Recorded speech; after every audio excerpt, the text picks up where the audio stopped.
আদিম যুগৰ মানুহে কেনেকৈ সম্ভোগ কৰা শিকিলে? উত্তৰ, আদিম যুগৰ মানুহে যেতিয়া জীৱ-জন্তুক কৰোঁতে দেখিলে তেতিয়া তেওঁলোকে কৰা শিকিলে বুলি জনা যায়। পৰৱৰ্তী, বোৱাৰীক কেনেকৈ কৰিলে বহুতো মজা পায়? উত্তৰ, বোৱাৰীক বিচনাত শুই লৈ ভৰি দাঙি লৈ কৰিলে বহুতো ভাল লাগে। প্ৰশ্ন, আপোনাৰ মাল সোনকালে ওলাই যায় নেকি? উত্তৰ, তেনেহ'লে আপুনি সদায় শিমলমূল, শিপা, বুট, কিচমিচ, মৌ আদি খাব পাৰে। প্ৰশ্ন, ধুনীয়া ছোৱালীৰ টোপনি লাৰি ল'ৰাবোৰক কিয় বেছি ভাল পায়?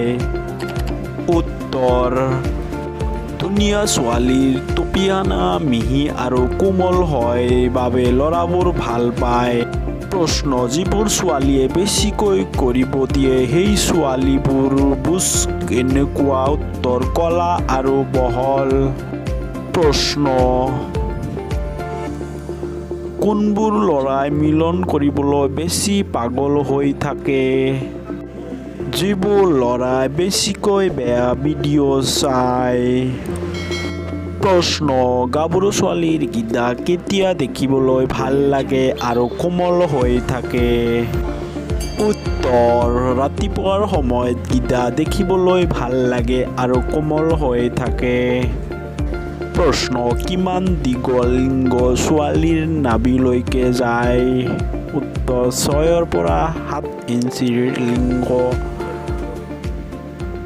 প্ৰশ্ন, ল'ৰা বা ছোৱালীয়ে উভয়ে দিনত কিমান বাৰ সম্ভোগ কৰিব লাগে? উত্তৰ, 3 বাৰতকৈ বেছি কৰিব নালাগে। প্ৰশ্ন, মিলনৰ সময়ত মহিলাই যেতিয়া বেছি মজা নাপায় তেতিয়া কি কয়? উত্তৰ, আৰু জোৰে জোৰে ঝটকা মাৰি মাৰি কৰিব কয়।